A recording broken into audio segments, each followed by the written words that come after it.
जय भीम। मुझे पता है आप सब 11 बजे से इंतजार कर रहे हैं इतनी उमस में, बट मैं आपसे एक बार दोबारा से दरख्वास्त करूंगा, ऐसे बोलिए जय भीम कि जयपुर तक हिल जाए। ठीक, तो जय भीम, जय भीम। अब आया ना जोश। साथियों, आप सब जो इतनी गर्मी में यहाँ हम सबको सुनने आए हैं, तो पहले आप सभी का मैं तहे दिल से शुक्रिया अदा करता हूँ। एक जोरदार तालियां आप अपने लिए। यहाँ इतनी बड़ी संख्या में हमारी माताएं बहनें भी यहाँ मौजूद हैं, तो आप सभी का भी मैं तहे दिल से शुक्रिया अदा करता हूँ। बहुत बहुत शुक्रिया आप जो आए यहाँ पे। साथियों, सबसे पहले मैं अपने सभी संतों, गुरुओं, महापुरुषों को, जिसमें खासकर महात्मा ज्योतिबा फूले, छत्रपति शाहू जी महाराज, नारायण गुरु, पेरियार रामास्वामी जी, बाबा साहब डॉक्टर भीमराव अंबेडकर जी एवं मान्यवर साहब श्री काशीराम जी को नमन करता हूँ। मान्यवर साहब श्री काशीराम जी के विचारों को देश के कोने कोने तक ले जाने वाली और सर्व समाज को शासन, प्रशासन, अनुशासन का उदाहरण दिखाने वाली उनकी एकमात्र उत्तराधिकारी हमारी आदरणीय बहन कुमारी मायावती जी ही हैं। उत्तर प्रदेश की 4 बार मुख्यमंत्री, लोकसभा व राज्यसभा की कई बार सदस्य रही आदरणीय बहन कुमारी मायावती जी ने बाबा साहब डॉक्टर भीमराव अंबेडकर जी और मान्यवर साहब श्री काशीराम जी के मिशन के लिए अपना पूरा जीवन समर्पित कर दिया। और मुझे गर्व है कि मुझे ऐसे महान नेता के नेतृत्व में काम करने का मौका मिल रहा है। आदरणीय बहन कुमारी मायावती जी का मैं हार्दिक अभिनंदन और आभार व्यक्त करता हूँ। आज राजस्थान की इस पावन धरती पर खड़े होकर आप सबके सामने अपनी बात रखने का जो सौभाग्य मुझे मिल रहा है, तो इसके लिए मैं आप सभी का तहे दिल से आभार व्यक्त करता हूँ। साथ ही साथ यहाँ मंच पर मौजूद हम सबके बीच में पार्टी के सभी पदाधिकारी एवं सभा में मौजूद सभी कार्यकर्तागण, आपका भी मैं तहे दिल से आभार व्यक्त करता हूँ। साथियों, आज आप इतने धैर्य से हमें सुन रहे हैं, तो क्या आपको मैं अपनी एक दिल की बात कहूं? अगर आप इजाजत दें तो सुनिए। बाबा साहब के दिखाए रास्ते और मान्यवर साहब के बताए तरीकों और बहन जी के बेबाक अंदाज को समय आ गया है हमें दिल और दिमाग से अपनाने का।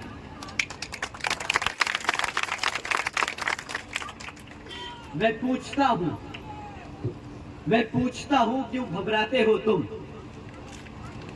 मैं पूछता हूं क्यों डरते हो तुम? अरे जब तुम्हारे सिर पे उस शेरनी का हाथ है, तो क्यों कमजोर महसूस करते हो? बहुजन समाज पार्टी से हैं हम सब, है ना? बहुजन समाज पार्टी से हैं हम सब। कभी ना झुकना, कभी ना रुकना, अपनी जिंदगी को अपनी शर्तों पे जीने वाले हो तुम। वो कहते हैं ना साथियों कि अगर किसी चीज की लत लग जाए तो आज आदमी की पहचान बन जाती है। तो आज मैं कहता हूं आप सबसे कि बना लीजिए पहचान एक निडर समाज की, एक ताकतवर समाज की, एक मजबूत बहुजन समाज की।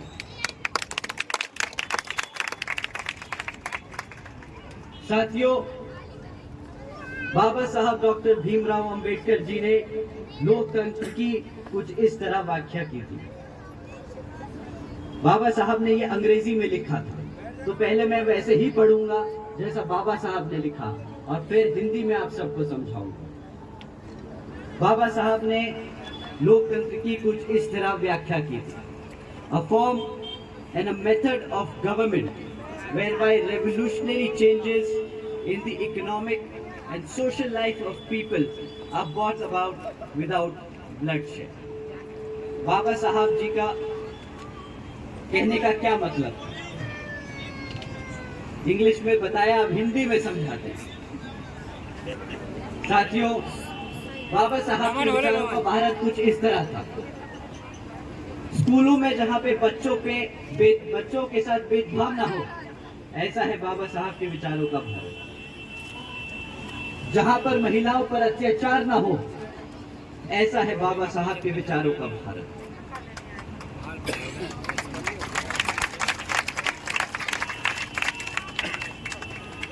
जहाँ पर हर जाति और धर्म को बराबर का सम्मान मिले। भैया हिंदी में समझ, हिंदी में हिंदी में समझ।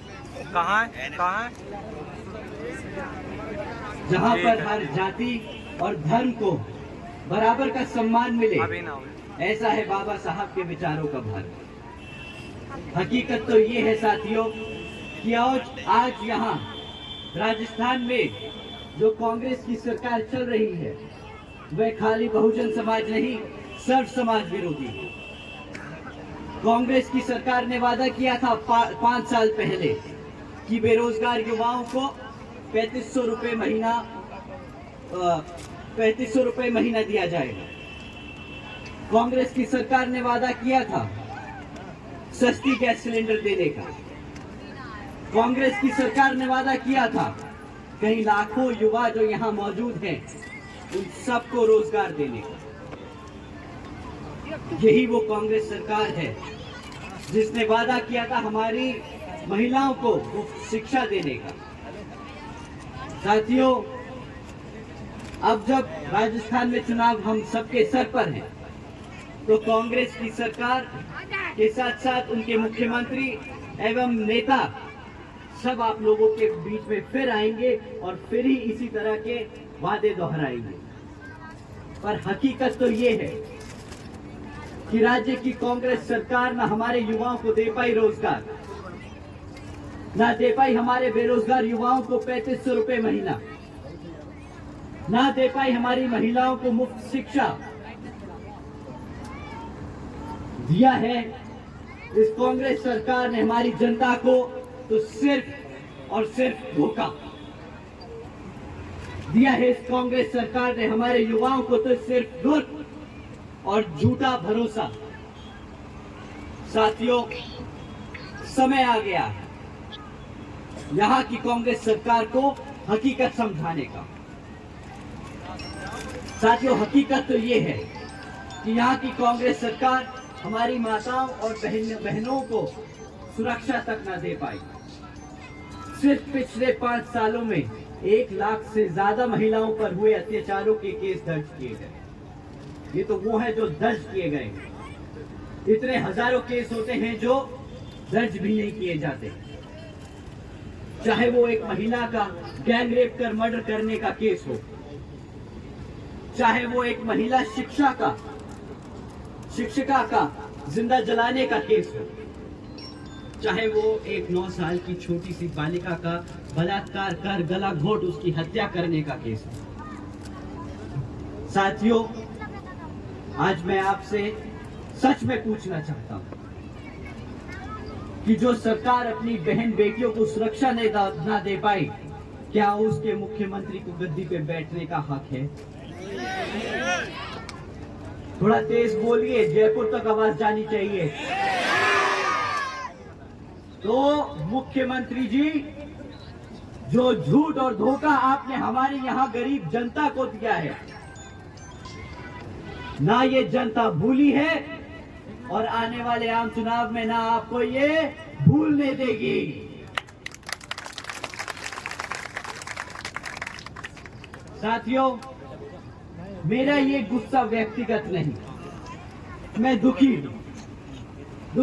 इस बात का है कि जो बहुजन समाज मुख्यमंत्री के साथ साथ प्रधानमंत्री बनाने की ताकत रखता है, उसी समाज का शोषण किया जाता है। केवल यहाँ राजस्थान में नहीं, बल्कि हर एक उस प्रदेश में जहां पर मनुवादी सोच रखने वाली सरकारें चल रही हैं। साथियों, अगर ये हाल कांग्रेस का है तो एक बार भी मत समझिएगा कि बीजेपी बेहतर है। बीजेपी की भी फितरत कुछ इसी तरह की है, धोखा देना, कमजोरों पर अत्याचार करना और बहुजन समाज को तबाह कर रखना।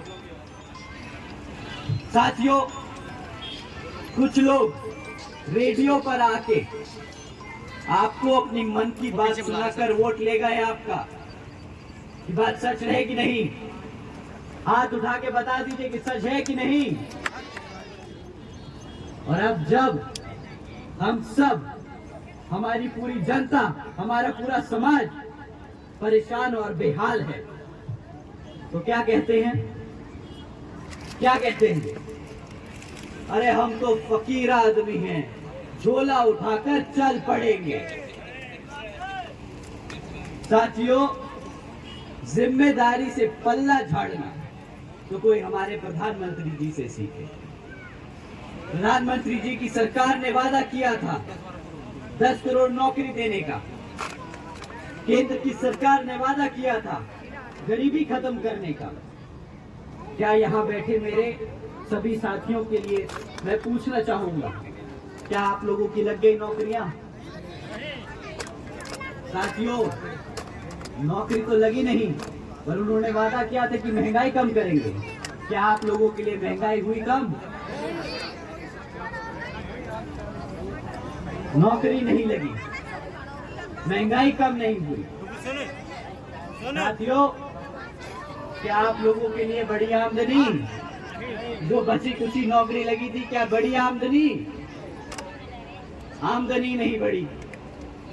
जो बची कुची नौकरियां थी वो चली गई। जो खाने का राशन पहले सस्ते में मिलता था अब महंगा हो गया। साथियों, आपको अब एक फैक्ट बताएं, 10 करोड़ नौकरी का वादा किया था। 10 करोड़ तो छोड़िए, 5 करोड़ लगी हुई नौकरियां जो मैन्युफैक्चरिंग सेक्टर में थी, वो भी घटकर अब 2.5 करोड़ रह गई।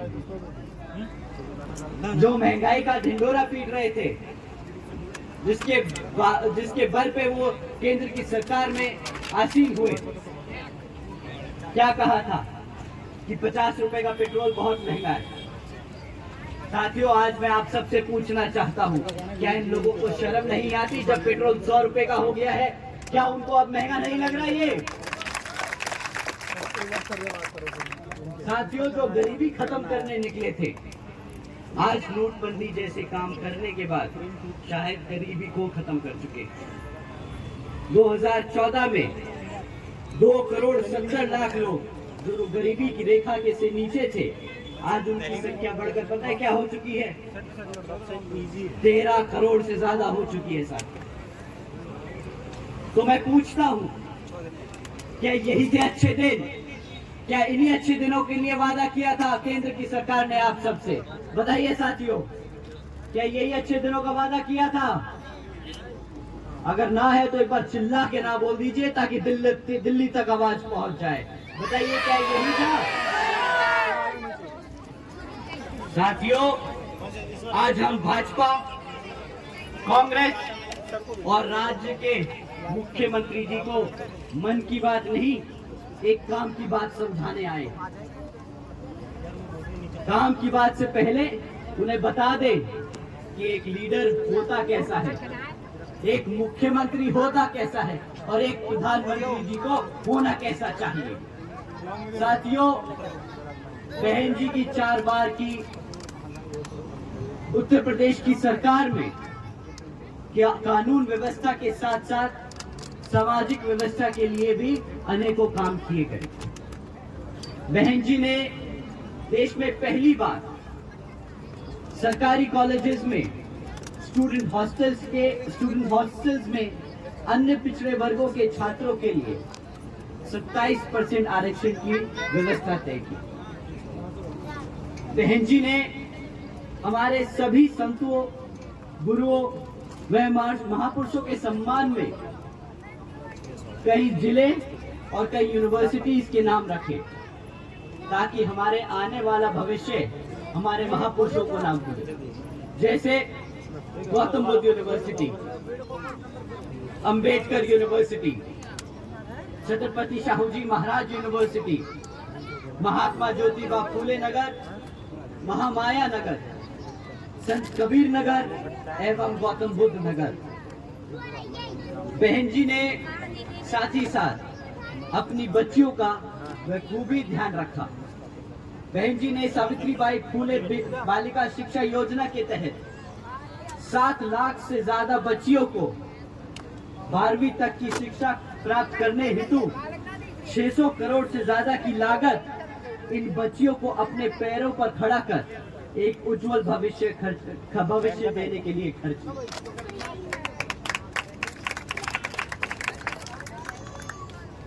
बहन जी ने महामाया गरीब बालिका आशीर्वाद योजना के तहत 3,25,000 बच्चियों को 1 लाख रुपए सीधा उनके बैंक खातों में देने का काम किया।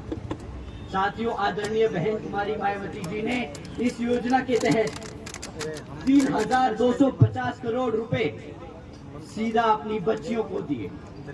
क्या यहाँ पे बता सकते हैं कि कोई भाजपा की सरकार या कांग्रेस की सरकार ने इतने रुपए खर्चे अपनी बच्चियों के लिए? बता सकते हैं? आप हाथ उठ के बताइए अगर नहीं मिले आपको इतनी अपनी बच्चियों के लिए पैसे। साथियों, भारतीय जनता पार्टी की तरह हम 20 लाख रुपए देने का वादा नहीं करते, ना हम कोई खोखली योजना चलाते हैं। बेटी बचाओ बेटी पढ़ाओ जैसी हमारी आदरणीय बहन कुमारी जी ने ठोस कदम उठा के ये करके दिखाया है।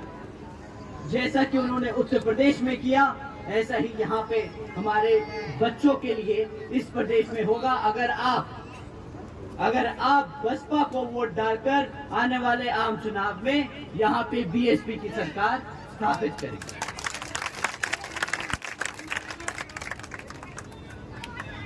आदरणीय बहन जी ने अपने शासनकाल में, अब सुनिए,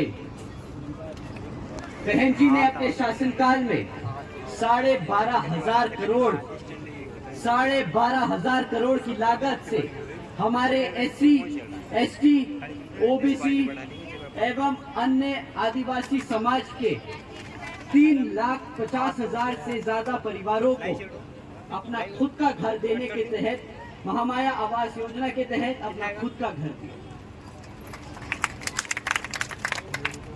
आदरणीय बहन जी ने अपने शासनकाल में 2,60,000 से ज्यादा भूमिहीन परिवारों को 1,35,000 एकड़ से ज्यादा का जमीन का मालिकाना हक दिलाया। साथ ही साथ आदरणीय बहन कुमारी मायावती जी ने अपने शासनकाल में 1 लाख से अधिक सफाई कर्मचारियों की भर्ती की, 2 लाख से अधिक जवानों को पुलिस फोर्स में भर्ती किया, 90,000 से ज्यादा शिक्षकों को सरकारी नौकरी दी। साथियों, माननीय बहन जी ने SC, ST, OBC एवं अन्य पिछड़े वर्गों के साथ साथ अल्पसंख्यक समाज को मुफ्त का राशन देने जैसी योजनाएं चलाने की बजाय रोजगार के अवसर दिए, ताकि हमारा समाज के बच्चे अपने पैरों पर खड़े